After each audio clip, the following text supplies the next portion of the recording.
Welcome back to the Education of the Numismatist, everybody. Today we're going to conduct the second edition of the Collector's Bootcamp, where I will help you buy smarter and collect with more confidence. Today I'm going to cover my top red flags of a bad coin auction listing and why ignoring them could cost you significantly. Red flag number one.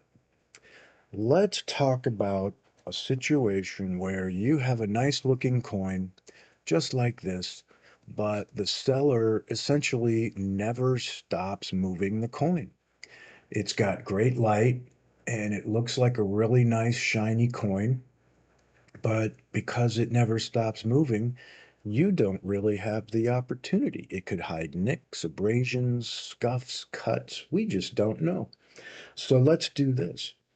First of all, let's give it a second to actually stop moving. And now you can see there are a couple of abrasions. All right, now you move the light the other way, and you can actually see, if you stand still, maybe even a few more things. But for me, that's not enough. I don't stop there. The best possible thing I can do for you is put this coin on the microscope, and I'm still not done because now we have to put good light on it. And I'm still not done.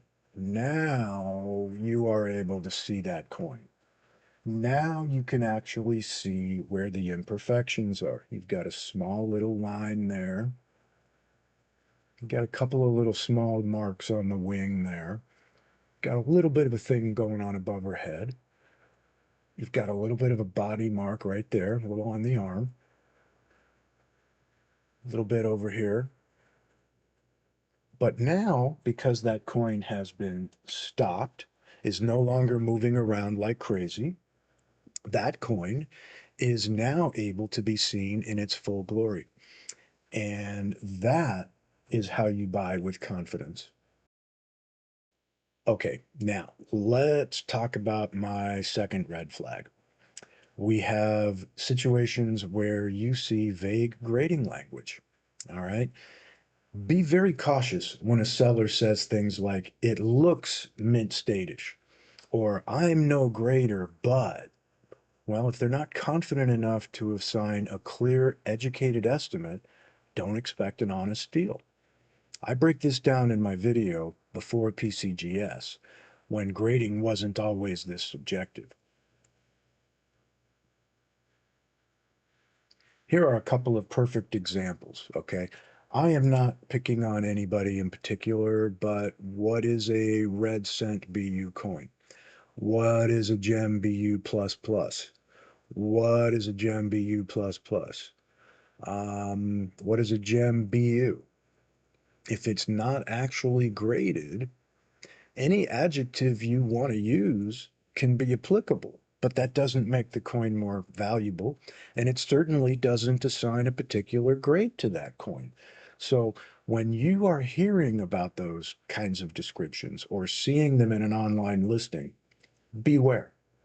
Okay, let's talk about red flag number three.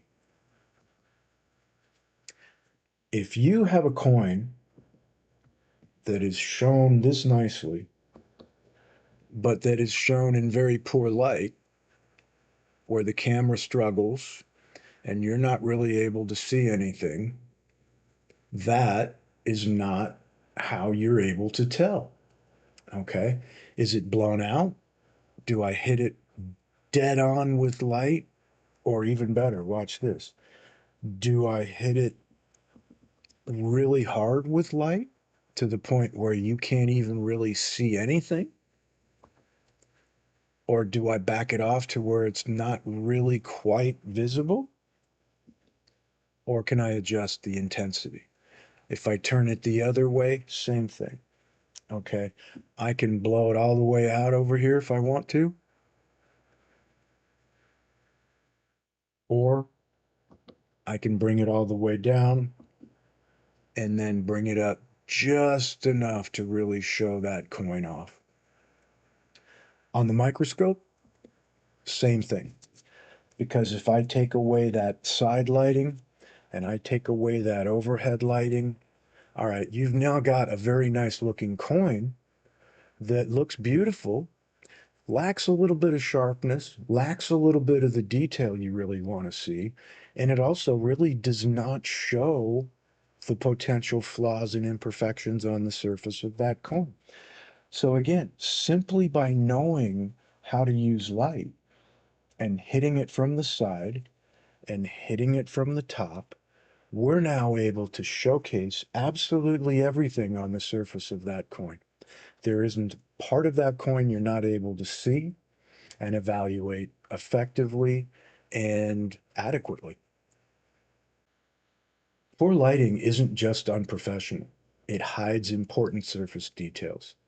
A good seller is going to adjust their lighting to reveal, not to conceal the flaws. And you deserve to see the truth. Okay, red flag number 4. If the video looks like it came from a flip phone, you're not getting the full story. Whether it's outdated gear, poor bandwidth, or other technical issues, if a seller can't show their coins clearly, well, is that really who you want to be buying from? Now, compare that to one of my streams where I use my good camera and good lighting and compare it to what you see on this screen. Is that really who you want to be purchasing coins from? Is that really where you want to spend your hard earned money? Last but definitely not least, red flag number 5. If you enter a room and they are yelling at you, they're rushing their auctions, they're guilt tripping or using FOMO tactics, just swipe. It's not worth it. This isn't a car auction. This is numismatics. Calm, clear, and educational is what you deserve. Don't buy from someone you wouldn't trust with your wallet.